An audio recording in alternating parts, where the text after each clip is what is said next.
O seu conhecimento em Customer Experience vai se ampliar agora com o Cast Experience. Estamos no ar com a Algartec porque aqui CX é o nome do jogo. Meu nome é Cássio Politi e comigo sempre aqui a nossa especialista virtual em negócios da Algartec, a Sara. Tudo bem, Sara? Tudo bem comigo sim. E com você?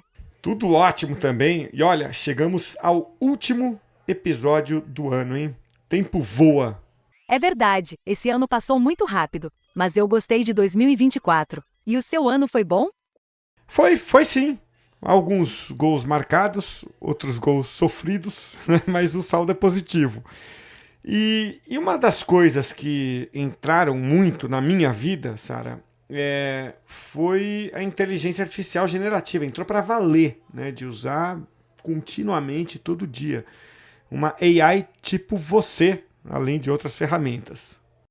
Que bom saber disso. E o que é interessante é que a inteligência artificial generativa entrou na pauta das empresas de uma vez por todas. E isso, claro, impacta a experiência do cliente de várias formas. Bom, já que você, Sara, tocou no assunto, a gente vai se aprofundar nele.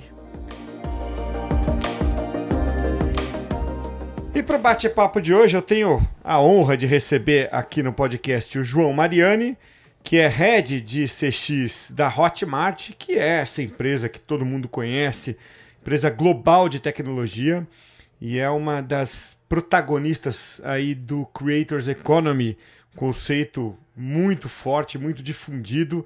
E olha, acho que se você ainda não fez algum curso, não consumiu algum conteúdo da Hotmart, você ainda vai fazer isso, né? Então não tem aquela... É impossível ignorar, né, o volume de conteúdo e a relevância, né, que a Hotmart emprega aqui para o mercado.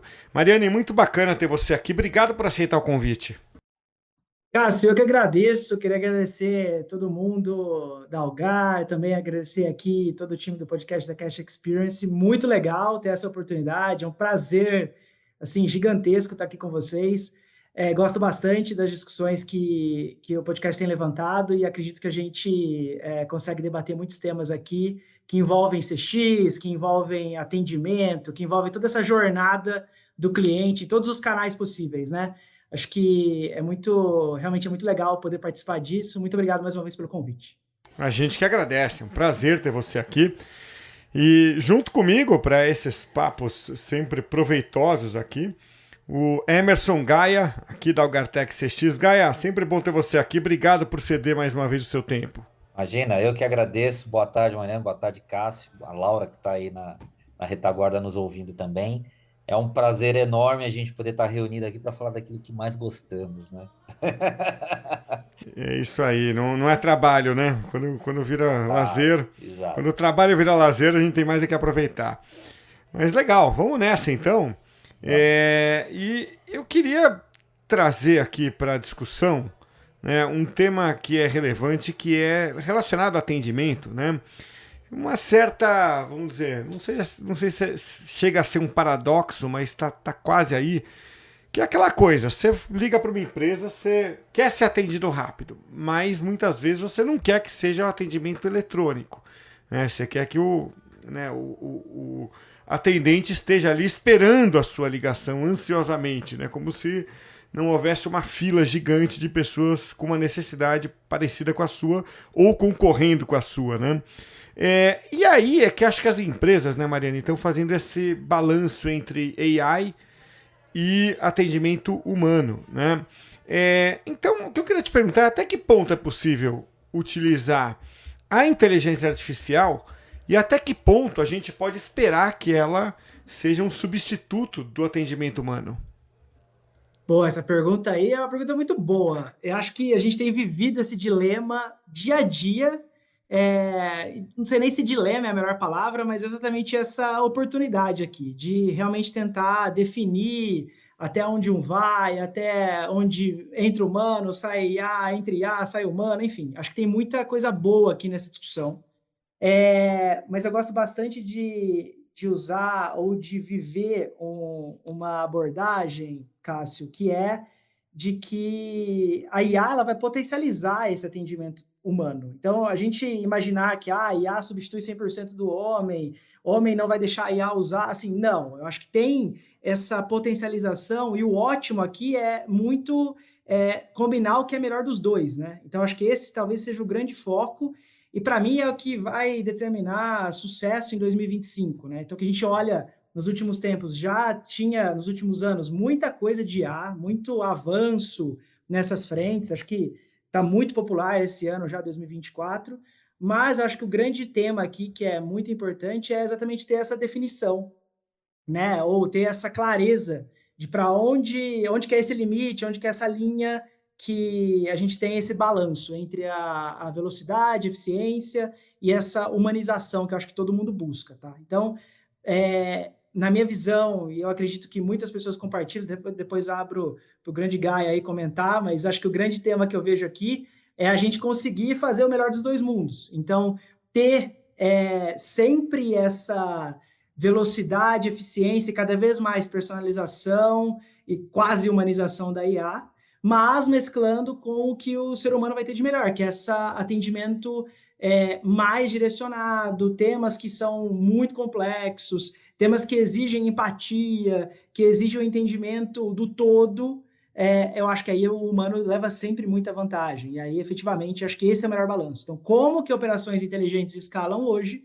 Elas escalam, que eu brinco aqui, que eu costumo dizer internamente, com a eficiência inteligente. Ou seja, não é simplesmente subir barreiras, subir escudos, subir deflexão a todo custo, mas potencializar o acesso do cliente, no momento da jornada dele, ao agente de atendimento correto, ao agente mais capacitado, ou até mesmo, numa visão mais simples, ao agente mais disponível naquele momento, mas que vai conseguir resolver o problema dele. Então, para mim, uma eficiência inteligente é essa, ou seja, eu consigo ter um topo de funil com muitas interações, mas que eu chego ali mais avançando na jornada para a pessoa correta, para o agente correto. Para mim, essa é a chave do jogo aqui. Não sei o que vocês acham, mas para mim, isso muda a experiência, isso muda o jogo no atendimento. Bom, eu acho fantástico, né? Uma empresa como a Hotmart, que tem números fantásticos e ela nasceu de dentro de um ambiente digital.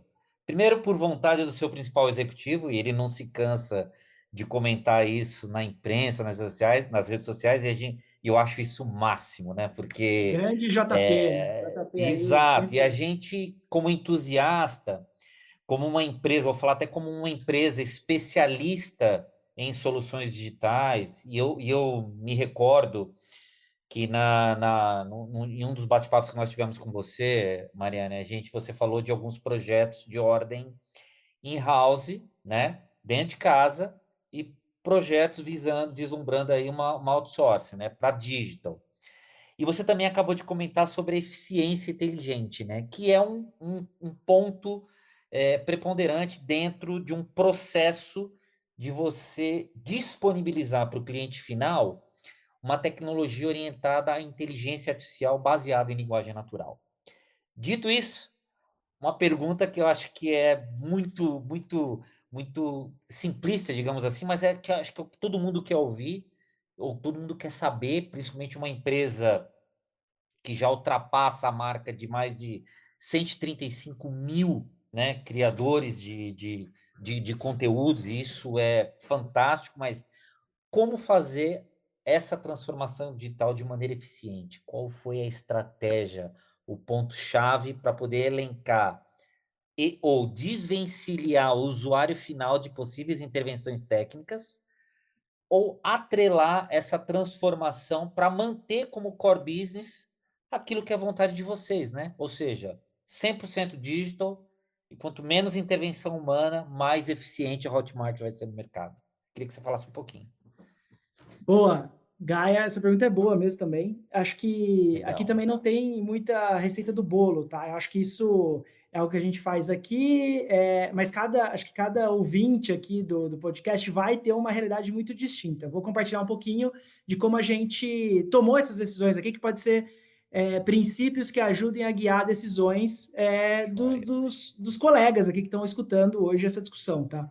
Mas acho que o principal ponto que a gente tem que levar em conta é muito essa percepção do cliente. Então, a gente sempre tenta pautar aqui na Hotmart, inclusive um dos nossos mantras aqui, a Hotmart tem um conjunto de mantras que guiam muitas das nossas decisões, que na dúvida priorize o cliente. Eu até brinco que time de CX, time de CX e tudo mais, sem dúvidas, priorize o cliente, né? Então, sempre tem essa discussão aqui internamente, mas a gente leva isso muito a sério. Então, isso sempre pauta a nossa decisão, independente de qual caminho a gente vai seguir. E, especialmente em áreas que têm contatos com linha de frente, isso é muito importante. Então, a gente sempre vai tentar maximizar cada vez mais a experiência, tá? Então, por isso, esse apelo da eficiência inteligente, evitando que a gente tenha essas camadas que dificultam, burocratizam, que vira, como você comentou aí, mesmo no digital, uma burocracia digital, né? Então, protocolo para lá, protocolo para cá.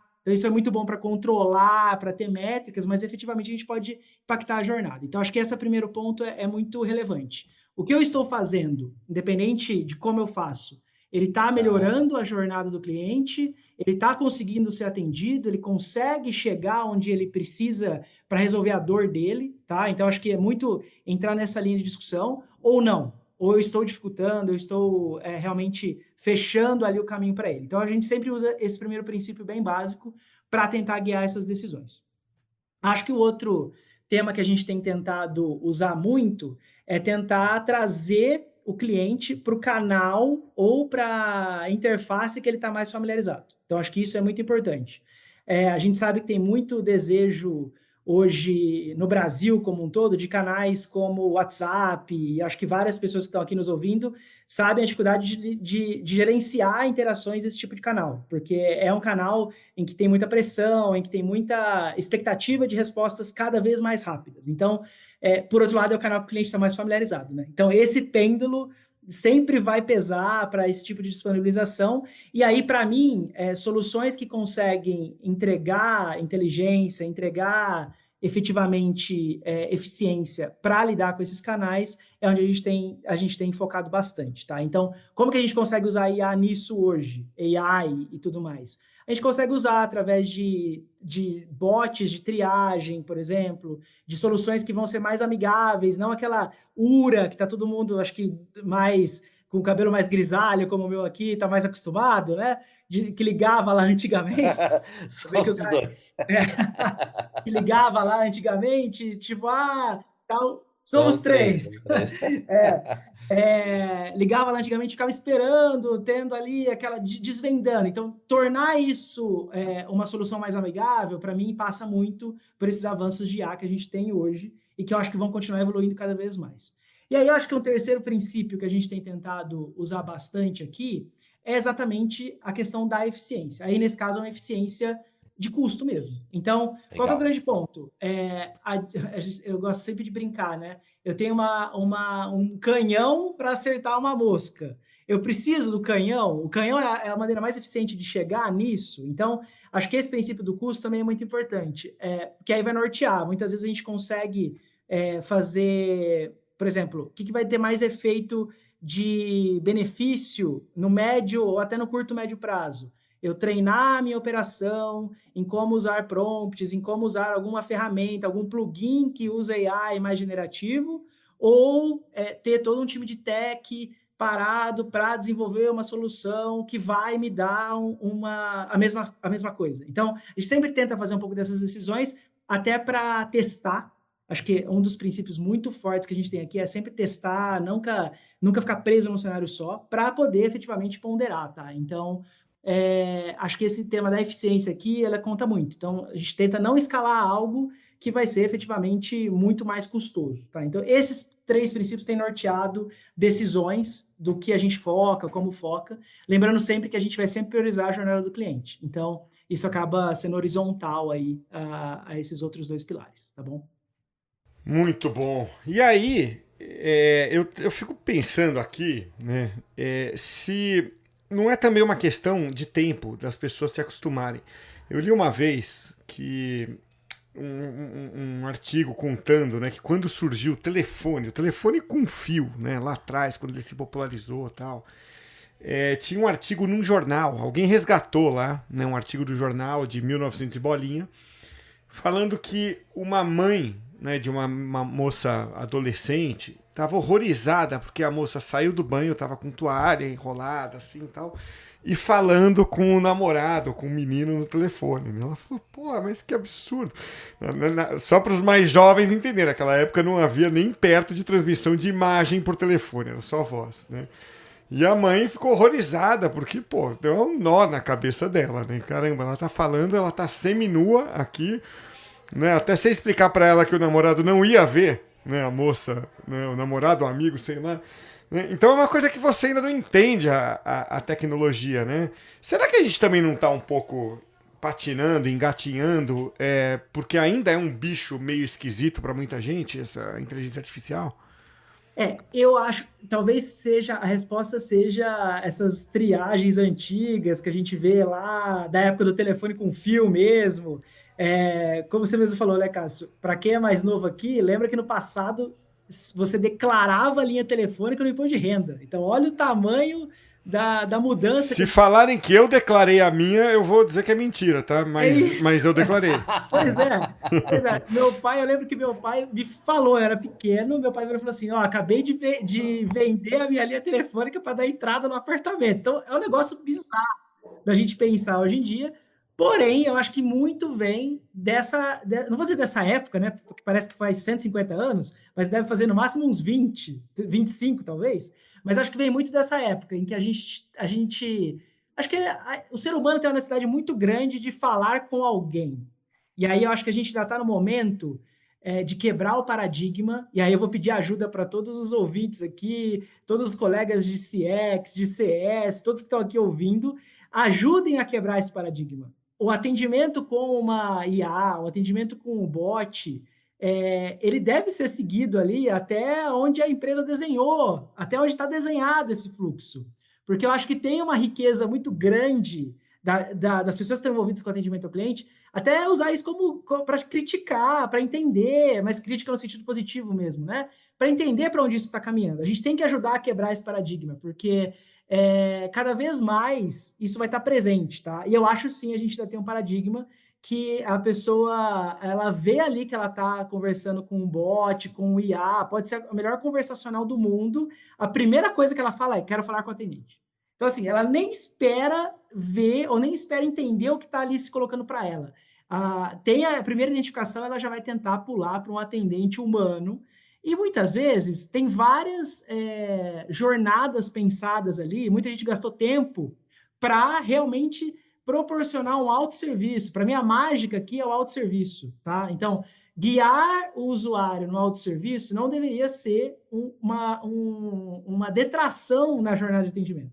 Guiar o usuário de um modo muito claro no autosserviço ajuda o atendimento como um todo. Então, a gente consegue equilibrar essa balança, a gente consegue buscar eficiência inteligente, que acho que todo mundo quer. Porque senão a gente volta lá para o modelo antigo de realmente botar uma barreira e fazer você descobrir, né? Tipo, onde que eu ponho para falar com alguém? Porque, na verdade, as jornadas estão evoluindo. Então, é só a gente pensar, o telefone evoluiu tanto, né? Hoje em dia, você consegue fazer tudo pelo seu telefone. Imagina se toda hora que você ligasse o telefone desbloqueasse, você pedisse para falar com o atendimento humano ali da fabricante, ali da operadora. A gente com certeza não ia estar nesse nível. Então, o meu pedido aqui é sim, eu acho que tem o paradigma, mas peço para todos os ouvintes que a gente consiga atuar para quebrar esse paradigma mesmo. E discutir jornada, entender se aquela jornada está fazendo sentido, dar o feedback, avalie a sua jornada, mesmo que ela seja por um agente de inteligência artificial, avalie ela, dê feedback. Acho que isso vale muito, é muito rico. A gente só vai quebrar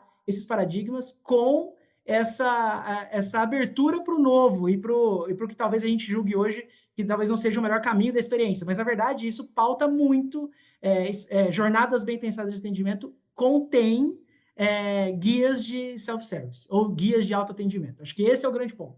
Se a gente quebrar esse paradigma, com certeza a gente vai ter um salto incrível em termos de experiência, que a gente consegue colocar a pessoa certa pro problema correto, e não simplesmente qualquer pessoa para qualquer problema. Acho que isso é onde ninguém quer estar também. Muito bom. É um ponto de vista interessante e você pode ter certeza que os especialistas que estão aqui nos ouvindo e muito em breve vão encher a gente de perguntas interessantes, vão ponderar e vão nos questionar sobre estratégia. E eu acho que o exemplo que o Cássio deu da telefonia, do telefone lá atrás, né, quando surgiu, que você declarou ou não e tal, e que era um meio de comunicação relevante para o momento, e ainda em alguns casos continua, né, mas talvez num grau menor, mas é um bom ponto, porque na cultura e na transição de começar a inovar através dos canais de comunicação, toda empresa tem os seus saques, tem os seus canais de comunicação com os seus clientes, né? Usuários, enfim. E cada vez mais nós vamos enxergando, visualizando o uso da tecnologia de digital, de inteligência artificial, né? E a grande sacada, que a gente não pode deixar de esquecer, né? Que eu acho que dá uma boa pitada aí, né? Nesse processo, é a curadoria, né? Que é onde você quebra, né? Você falou de paradigma, de algumas coisas, mas ele ajuda muito a enriquecer o processo, a renortear o processo e fazer um entregável de ordem mais qualitativa do que quantitativa para aquele cliente ou usuário final que quer interagir com a marca. E aí, João, a minha pergunta em cima disso fica mais ou menos assim, na gestão de CX hoje, vamos falar da Hotmart, né? Que tem a sua matriz e o seu viés muito orientado para digital, né? Os números estão aí, são públicos e não nos deixa mentir. E a gente fica feliz por isso, tá bom? São ricos e a gente quer cada vez mais empresas como a Hotmart fazendo investimento em inteligência artificial e promovendo o uso da tecnologia. Como que você faz o processo de um dos pilares, talvez, nessa gestão de CX, com todo esses pilares que nós estamos comentando aqui, mas um ponto importante que, querendo ou não, é a figura do advocate, né? Ou seja, do advogado. Ou seja, que é um termômetro importante para quem não tem intervenção humana, mas é um cara que é um cliente de consumo assíduo da tua marca. Como é que você trata esse tema dentro de casa? Porque, de novo, né, eu gosto de frisar bastante os dois pilares importantes que você já citou para nós, né? Que são os projetos e experiências para um outsourcing e os projetos in-house. Em um ou em outro, você tem as questões aqui comentadas, tanto para a curadoria, mas quanto para a gestão de CX, que cada vez mais vem enriquecendo e tem esses paradigmas que a gente precisa quebrar, que a gente vai se ajudando. Mas esse em específico, que talvez seja o maior, né? Que representa em número, que converte em faturamento, que é a figura do advocate. Como que você trata a gestão disso? Boa, Gaia. Aqui, ó, eu acho que a gente acaba dividindo até em dois pilares, tá? Um eu vou chamar de gestão do conhecimento por si, ou per se, né? Olha que bonito, né? Ó, a galera de CX gosta de fazer falar várias línguas, é uma maravilha isso. Mas acho que gestão de conhecimento é o primeiro pilar, porque efetivamente não dá para você se aventurar ou para você buscar qualquer tipo de solução se você não tiver uma gestão de conhecimento muito madura, muito robusta, tá? Tá bom. Porque por mais simples, a gente vê várias vertentes de negócio hoje está ganhando muita força, por exemplo, o micro-SaaS, né? Voltado aí para várias pequenas aplicações, mas por mais simples que aquilo seja, ou por mais simples que seja o seu produto, pela menor dor ou pelo tamanho da extensão que você vai acompanhar ali, seu cliente que vai resolver a dor com o seu produto, vai ter, o CX acaba sendo um grande laboratório, né? Porque a gente tem todos os usos possíveis, todas as possibilidades, todas as possíveis combinações de usuário e feature ou de usuário e de funcionalidade, acaba explodindo ali em CX, em CX. Então, gestão do conhecimento é muito importante. Primeiro ponto básico, assim. Então, não dá para você ir para um lado ou para o outro, ou advogar para um lado ou para o lado do cliente, ou buscar melhorar continuamente sem uma gestão do conhecimento eficiente, tá? Então, acho que esse é o primeiro ponto. Como que a gente consegue alavancar isso da Hotmart é um dos desafios mais complexos que a gente tem, sendo super transparente, porque Legal. a proposta de valor que a Hotmart tem, e para mim é o grande diferencial, é realmente ter muitas soluções, ter all-in-one aqui dentro para o creator, para o criador de conteúdo, para ele realmente escalar o negócio dele e para que ele viva de suas paixões, que inclusive é uma das nossas missões, é fazer com que as pessoas vivam de suas paixões. Então a ideia é que a pessoa realmente não tenha que se preocupar com todo esse aparato tecnológico, com todo essa vertente operacional, tecnológica, sendo que ela pode simplesmente focar na sua criação de conteúdo, focar no seu negócio, focar ali em como ela produz o conteúdo de qualidade, como ela produz os seus materiais, e por aí vai, tá? Então, essa gestão de conhecimento, ela é crucial, e aí vai depender muito, assim, aqui no caso a gente tem uma relação muito forte com o time de produto, para garantir que a gente está bebendo da fonte mais fresca ou trazendo as informações mais atualizadas para que a gente também elimine uma grande dor de CX, que é descobrir pelo cliente uma atualização que foi feita por produto. Então, aqui a gente já conseguiu avançar um nível muito grande nesse sentido, então bem orgulhoso disso também, tá? Obviamente, isso é um trabalho em conjunto, multifuncional, não é necessariamente a minha área aqui dentro que faz isso, mas os times que estão ligados a essas estruturas estão fazendo um trabalho muito bom nesse sentido. Então, primeiro ponto, gestão do conhecimento. Segundo ponto é como a gente consegue trabalhar com taxonomia, trabalhar com identificação, tagueamento desse conhecimento, para que isso esteja disponível para qualquer AI, para qualquer solução, para qualquer agente consultar isso. Então, também tem uma inteligência em cima disso para que garantir que a gente consiga fazer antigamente a gente poderia chamar de deep learning ali, né? Hoje em dia, com os avanços das LLMs, está um pouco mais fácil, né? Porque elas conseguem consumir aquilo e garantir aquele conteúdo. Mas acho que essa taxonomia, essa correta identificação e curadoria são fundamentais para garantir que tanto o agente que vai estar sendo potencializado por uma ferramenta que a gente muitas vezes chama de copiloto ou auxiliar, ou mesmo algum tipo de plugin, que hoje a gente vê muito frequente em CRMs, como que a gente consegue, desde essa solução funcionar, um outsourcing nesse caso, né, um plugin de um CRM, até o nosso in-house também funcionar. Então, para mim, esse tagueamento, essa correta identificação do que, como e para quem é fundamental. E aí, essa também seria uma boa recomendação que eu passo aí para todos os ouvintes. Trabalhar com essa gestão do conhecimento, por mais difícil que possa parecer, por mais complexa que possa parecer, isso vai gerar muitos frutos, tá? Então, realmente, começar uma operação certinha com documentação é o sonho. A gente sabe que nunca acontece isso, né? Então, a gente vai lá ajustando o navio conforme ele vai navegando. Mas, efetivamente, para CX, para CX, é muito importante que essas documentações elas estejam organizadas de um modo que gere eficiência e não gere falta de produtividade, né? Então, ninguém quer ficar procurando num Drive os playbooks ou procurando no Drive os materiais para responder um cliente. E aí, obviamente, você não vai conseguir escalar ou não vai conseguir usar uma solução de AI, qualquer uma que seja, também se isso não estiver muito bem endereçado, tá? Então, a gente tem usado bastante esses pilares de gestão do conhecimento e taxonomia, identificação e tagueamento desses conteúdos para garantir uma experiência cada vez mais fluida aí. E acho que um exemplo claro aqui, que a gente usa bastante e é muito usado pelos usuários, é a nossa própria central de ajuda. Então, a nossa central de ajuda aqui na Hotmart, ela é uma ferramenta de self-service, para nós ela é uma ferramenta de atendimento, em que hoje ela já conta com uma barra de busca potencializada por AI, tá bom? Em que você consegue colocar a sua dúvida ali e ela vai gerar uma resposta para você. Isso já foi usado mais de 2 milhões de vezes esse ano. Então, assim, é um número muito relevante. Uau. E se a gente não tivesse esse trabalho de curadoria, a gente teria respostas muito variadas, ou respostas, como a gente gosta de falar, né, quando a gente fala de AI, que passam por uma alucinação, né? E aí, para mim, acho que esse é o grande perigo de você talvez ir muito rápido e com muita sede ao pote para uma solução de AI. Ou seja, deixar que ela alucine na linha de frente, que todo mundo que é de CX sabe que somos a linha de frente. Então, somos o primeiro contato, somos ali, muitas vezes, a imagem da empresa para aquele cliente.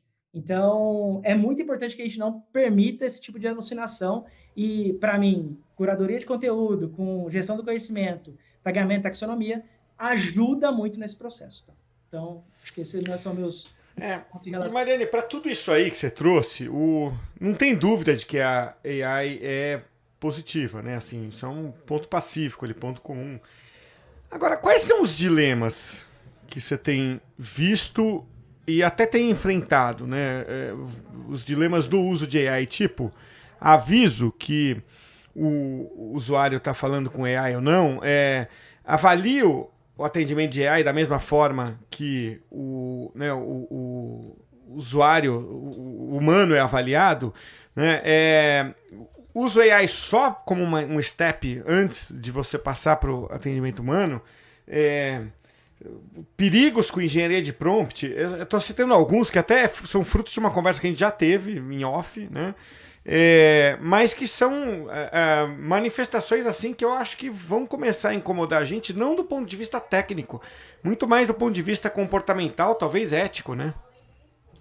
Não, com certeza. Acho que um dos principais dilemas, assim, que acho que muitas pessoas que começam a usar AI em CX diretamente com o público, diretamente com clientes, é se a gente deve ou não identificar aquele agente como um agente de AI, tá? Então, esse dilema é grande, porque ao se identificar, a primeira resposta, no geral, do cliente é quero falar com um humano, e aí a experiência não vai ser aquela melhor experiência possível. Ao mesmo tempo que se você não identifica esse agente como um agente de AI, talvez você não está sendo 100% transparente ali com o cliente. Então, para mim, esse é um dilema claro. Eu acredito muito que a gente tem que sim que identificar. Acho que aqui tem uma resposta.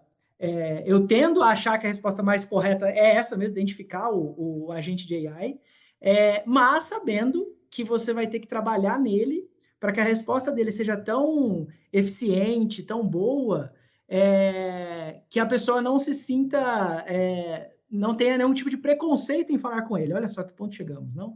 Ou seja, que ela não sinta que ela tem algum problema em falar com um agente de AI. Então, para mim, acho que esse é o grande dilema hoje.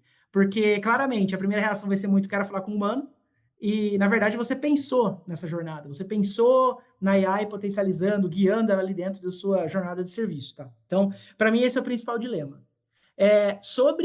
Acho que outros pontos que vão derivando desse primeiro ponto, tá? Que eu vejo bastante hoje.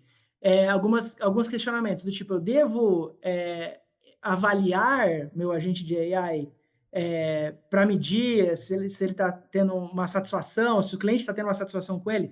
E aí, claramente, sim, porque isso, para mim, é uma das melhores ferramentas, inclusive, de você melhorar a sua operação, né? Melhorar e retroalimentar ali qualquer tipo de agente de AI que você está usando. Então, isso é fundamental. E até para ver, né, qual público que você vai ter esse acesso, acho que isso é bem, até em termos de boas práticas, gosto muito da visão de avaliar 100% das interações, porque aí você realmente vê aonde tem dor, mesmo que você, no final das contas, fale, ó, eu vou desconsiderar essa avaliação, porque realmente nessa jornada aqui a gente não tem como resolver esse problema, né? Vamos dizer assim, um limite desse tipo. Mas, efetivamente, ter esse mapa de calor, esse mapa de batalha, ajuda muito, acho que numa das principais frentes de CX, que é o feedback loop com os times de produto. Ou seja, esse tipo de avaliação que vai determinar para onde produto deve priorizar seu roadmap, para onde produto deve enriquecer ali seu desenvolvimento, suas novas features, para a gente evitar, né, por exemplo, tantos problemas em termos de produto, qualquer um que seja, né, falando de um modo um pouco mais agnóstico aqui, e a gente está ali trocando cor de botão, né? Acho que produteiro detesta essa frase, né? Mas geralmente troca a cor do botão, mas efetivamente o botão tá errado. Mas, pô, ninguém de CX me avisou, e aí ficou o botão errado ali, mas agora ele troca de cor. Então, isso assim, é a mais pura verdade e eu concordo. É isso. E assim, gente, às vezes o CX não avisa mesmo, o CX não vai avisar, tá lá com tanta...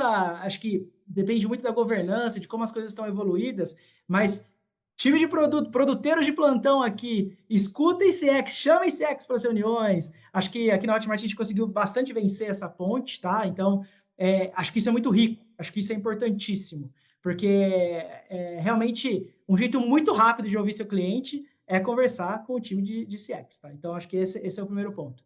Vou só falar mais um ponto que é muito curioso. Na semana passada, inclusive, viralizou no LinkedIn uma postagem de um agente de IA de uma rede de concessionárias dos Estados Unidos que ele vendeu um carro por $1. Então, assim, acho que isso é bem interessante, porque alguém que tinha aí um conhecimento um pouco maior de engenharia de prompt, guiou a gente para que ele conseguisse gerar evidências de que aquele carro seria vendido por $1 e que ele não se arrependeria daquela oferta. Então ele tem os prints, a pessoa tem o print. Imagina ela abrindo isso numa ouvidoria, abrindo aquilo com aquela evidência. E realmente, assim, nós como pessoas de CX ou times que estão trabalhando nessas jornadas de atendimento, a gente deve pensar nesses riscos, tá? Então, não é simplesmente fechar a porta, não, então, pelo amor de Deus, a AI é muito perigosa. Não vamos mais usar. Por favor, a gente tem um atendimento artesanal aqui. Não, acho que não é isso. Mas é exatamente saber como, quando e onde, e ter ali os mecanismos para ter os testes controlados, ter ali como efetivamente colocar essa operação inteligente para rodar mesmo com alguns pontos de estresse validados. Tá? Acho que Eu vale. vou fazer só Pode. uma parte aqui, Mariane, antes do. Desculpa, eu quero que você complemente se a gente tivesse concluído, mas eu sei que o Gaia tem uma contribuição para dar, mas esse negócio que você falou do carro por $1 me fez lembrar, tem um documentário, acho que é na Netflix, Pepsi, cadê meu avião? Depois é a versão digital de AI para esse documentário, mas deu muito menos trabalho, porque o cara só precisa fazer um prompt. O Pepsi, cadê meu avião? Era uma propaganda da Pepsi, acho que nos anos 80, e que ela falou, ó, se você juntar selinhos lá da Pepsi, você ganha, sei lá, um Walkman na época. Se você juntar não sei quantos selos, você ganha um patinete, não sei o quê. E se juntar 1 milhão de selos, né? Aí ganha um avião, um caça. E o cara arrumou um jeito de juntar 1 milhão, teve até um patrocinador lá, e aí veio o documentário, Pepsi, cadê meu avião? Né? É um risco danado isso, né? Porque os caras vão enxergar brecha e hoje muito mais. Mas, desculpa atrapalhar teu raciocínio, só me fez lembrar que, cara, a malandragem tá aí, né, para pegar, não sei se a malandragem é até num bom sentido, né, mas assim, os caras estão ali olhando as brechas que você deixa, né, antes em propaganda, agora em CX, né, para jogar contra você, né? É isso, e aí viraliza na rede social, LinkedIn, Instagram, TikTok, já era, né? Aí virou, ganha uma proporção grande muito rápida, né? Acho que esse é o grande ponto. O que eu ia comentar é como garantir, como tentar minimizar um pouco desses riscos, tá? Acho que os dilemas são quase os dogmas da IA, né? Identifico ou não identifico, a gente depois pode fazer algum tipo de discussão mais ampla nesse sentido, né? Boas práticas de IA no atendimento para a gente ter isso pacificado. Mas eu acho que para evitar um pouco disso, minha sugestão aqui, compartilhando um pouco de boas práticas, é tentar criar algum tipo de comitê de IA dentro das empresas, tá? Então, para os ouvintes aqui, acho que essa é uma excelente sugestão, porque IA não deve estar ensilada em um único departamento. Não é algo que é só CX, é só tech, é só o time de IA. Não, tem que ser algo que tem que ser abordado por times multidisciplinares. Porque aí as brechas, como você mesmo comentou, Cássio, elas tendem a diminuir. Porque aí você tem várias pessoas com diferentes históricos, diferentes backgrounds, olhando para aquele problema, para aquele cenário, com certeza vai enriquecer muito mais essa gestão de risco, tá? Então, minha contribuição aqui, minha sugestão até para pacificar um pouco seria tentar criar esse comitê de IA até para ajudar na discussão, tá? É uma boa prática que é muito boa, inclusive, que a gente faz aqui na Hot, tá bom? João, nós estamos se aproximando do término aqui, estamos quase com o tempo estourado e eu pedi aí um pouquinho da palavra, vou ser bem rápido aqui, né, com um ponto que eu acho que é interessantíssimo. Aí nós estamos aqui entrevistando uma pessoa, conversando com uma pessoa que é especialista em estratégia de CX, né, que tem compartilhado com a gente aqui um case magnífico, que é o da Hotmart, né? E aí, dentro de todos esses contextos que nós comentamos aqui, de todas essas etapas da esteira de um processo eficiente de motivar a inteligência artificial como um canal eficiente para poder interagir com os nossos clientes,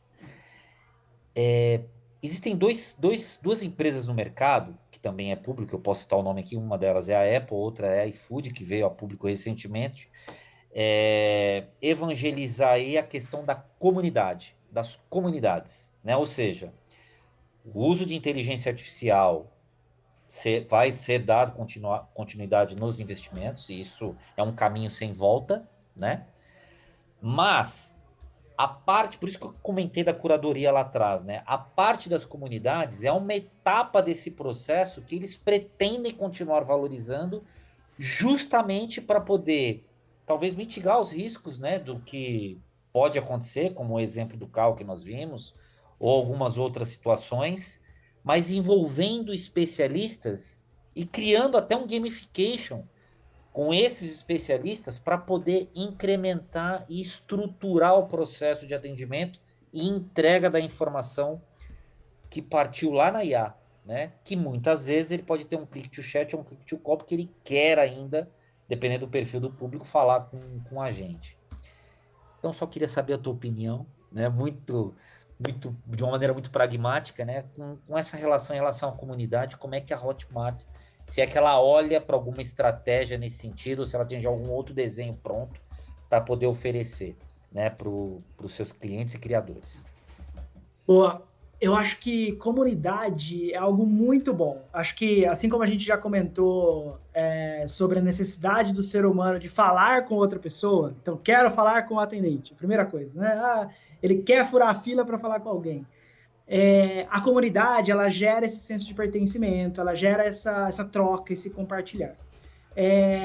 Eu acho que usar AI ou qualquer outro tipo de ferramenta para guiar uma comunidade é sempre muito bom, porque aí você consegue entregar mensagens com uma certa periodicidade, trabalhar mesmo uma régua de comunicação, que mesmo que você não tenha AI, só a régua de comunicação na comunidade já vai com certeza mudar o jogo ali. Com AI, imagina cada pessoa da comunidade recebendo uma mensagem personalizada, né? Então, falando um pouquinho daquele momento. Então, muda bastante o jogo nesse sentido.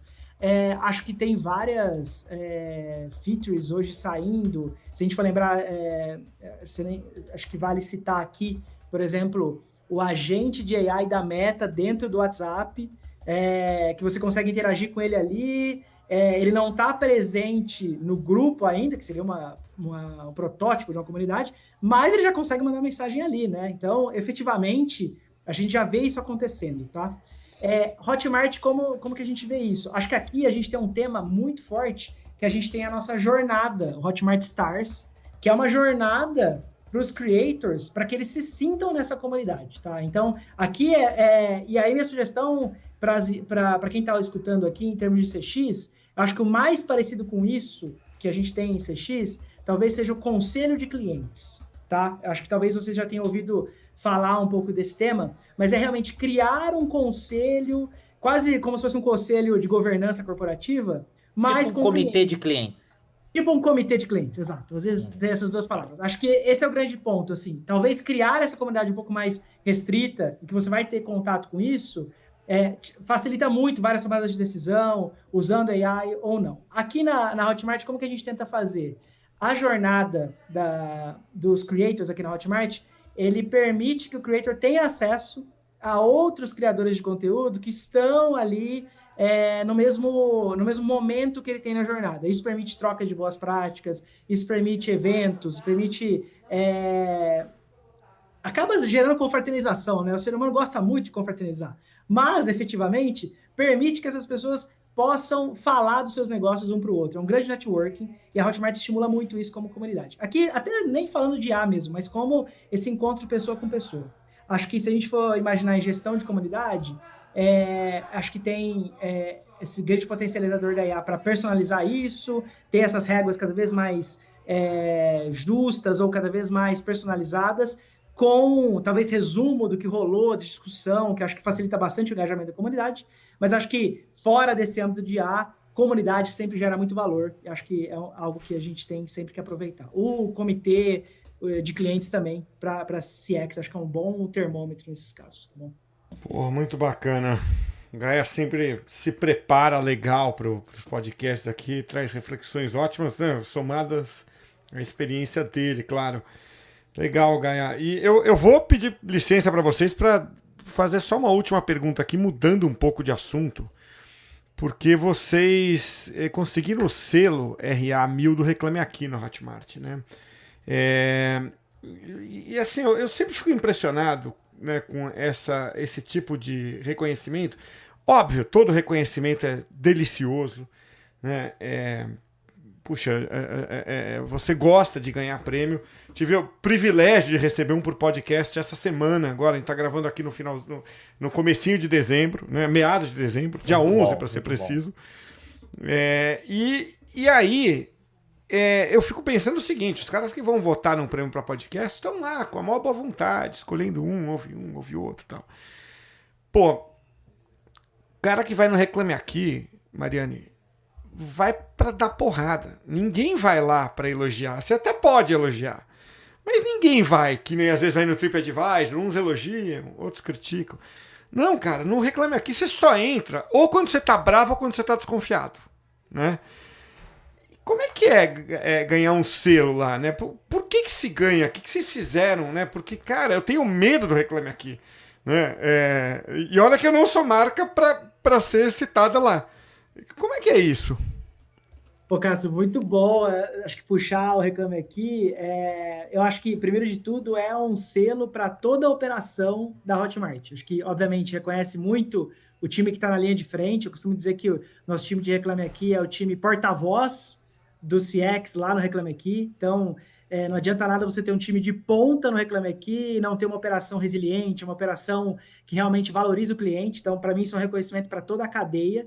Reconhece também a empresa, porque, obviamente, um selo de reputação, né? Reputação, quando você entra ali hoje na página da Hotmart, dá um orgulho gigante ver que a gente está com reputação máxima. Então, assim, realmente é algo que deixa a gente bastante motivado e bastante animado para manter esse selo aí nos próximos meses. Acho que foi uma grande sacada do time do Reclame Aqui criar esse selo da RA1000, porque ele estimula que as empresas mantenham uma operação constante em termos de atendimento. Não é simplesmente aquela operação que você vai dar o sangue num determinado mês e depois, beleza, conquistei, agora posso baixar a guarda. Não, é um prêmio de constância. Então aqui basicamente é o reconhecimento pela performance dos últimos 6 meses que a gente teve ali, e isso é renovado em intervalos de 6 meses. Então eu preciso manter essa performance ali de notas, de avaliação de quem reclamou, que talvez seja um grande desafio, nesses mesmos patamares para manter esse selo presente ali. Então, a gente está se desafiando bastante para manter isso cada vez mais. Acho que é uma operação de excelência. O time de CX aqui da Hotmart é um time de guerreiros nesse sentido, de manter a barra bem alta. A gente está bem feliz com o reconhecimento. Vou dar um spoiler aqui. A gente ganhou ontem o prêmio RA de plataforma de marketing digital de 2024. Olha aí, que então, beleza. Notícia fresca, somos penta. Eu sei que o brasileiro hoje em dia ele tá meio... Parabéns. Muito obrigado, estamos muito felizes com isso também. O brasileiro está meio desanimado aí com a seleção brasileira, mas eu acredito muito mais no Hexa da Hotmart, no Reclame Aqui, do que no Hexa da seleção, tá? Então é isso, Eu também, tá? Eu também. É isso. Mas já vamos por mais. Mas o que eu acho que a gente consegue usar, e para mim acho que esse é o grande ponto estratégico aqui, que eu queria deixar esse insight para os ouvintes aqui do podcast, tá? Que é o seguinte, a gente consegue usar o canal de Reclame Aqui como um grande laboratório, tá? E um grande validador de experiência do cliente. Então, por que é um grande laboratório? Você vai conseguir ver todos os casos em que as suas experiências deram errado. Primeiro ponto.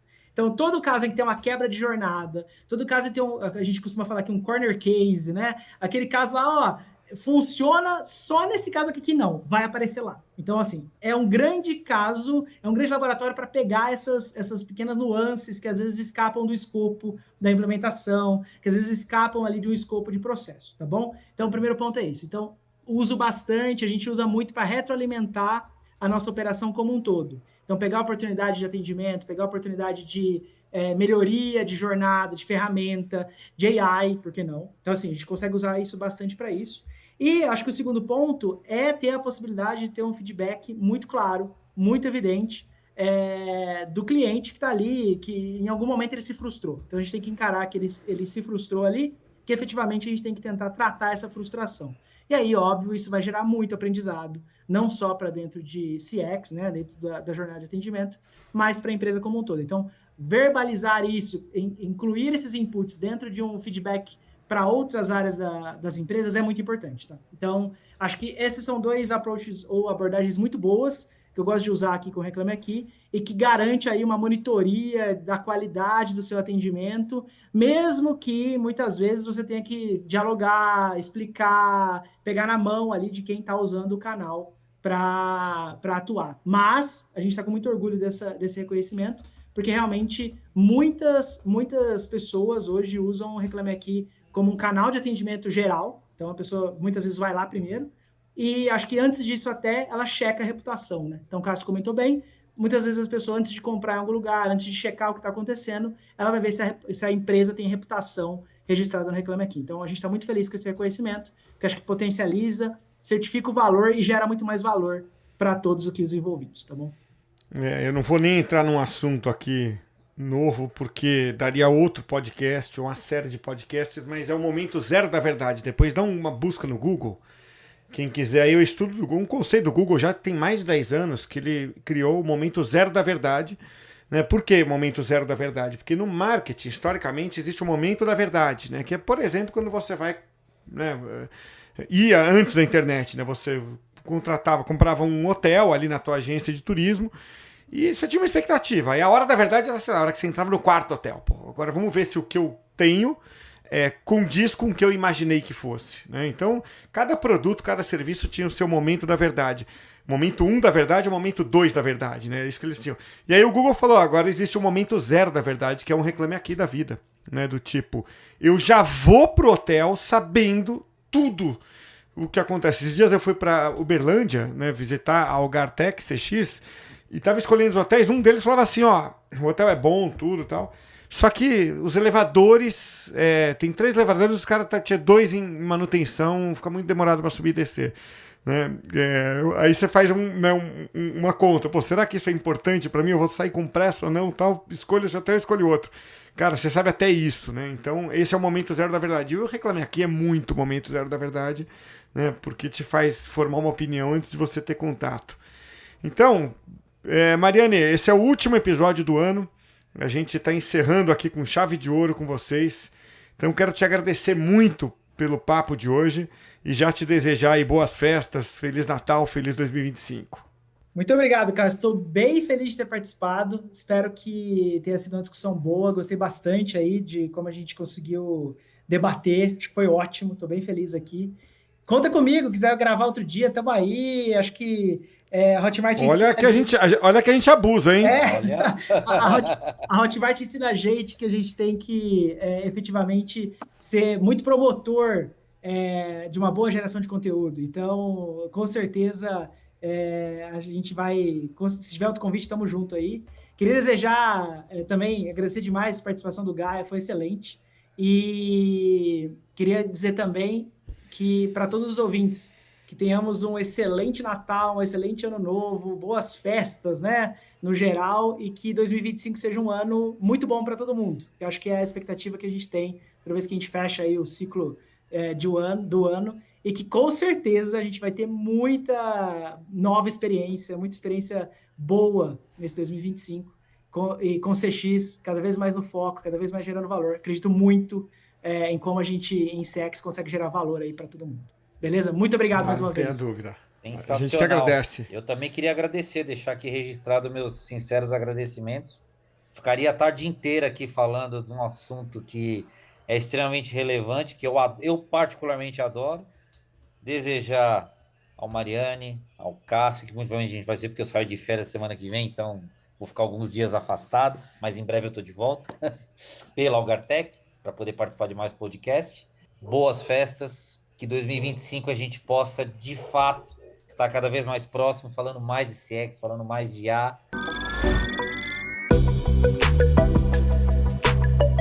É isso aí, vamos chegando ao final do episódio de hoje, que é o último episódio do ano. Ô, Sara, eu vou confessar uma coisa que eu confessei durante o papo aí. Eu declarei linha telefônica mesmo, viu? Cuidado, você vai entregar sua idade. Ah, já entreguei. Mas era realmente muito comum. Outra era, né, Sara? Sim, porque desde 2017, nem o número de telefone fixo é solicitado mais no imposto de renda. Ou seja, em pouco mais de 20 anos, um item da declaração simplesmente deixou de existir. Pois é como se daqui a, 15, 20 anos, por alguma mudança tecnológica que a gente não consegue nem imaginar hoje, você não declarasse mais o seu carro no imposto de renda. Fala assim, carro é uma coisa tão irrelevante, tão barata, transporte, que nem declara no imposto de renda. É bem por aí. Sara, boas festas, Feliz Natal, Feliz Ano Novo para você. Obrigada. Um excelente 2025 para você também. Valeu, é isso aí. Bom, o João Mariani, da Hotmart, o Emerson Gaia, aqui da Algar Tech CX, e a Sara já trouxeram todos esses conhecimentos, esses insights sobre Customer Experience. Então, fica o convite para você deixar 5 estrelinhas no seu agregador e compartilhar esse episódio com a sua turma de CX. Obrigado pela companhia durante todo o ano. Feliz Natal, Feliz Ano Novo e até 2025. Obrigado e até a próxima, hein?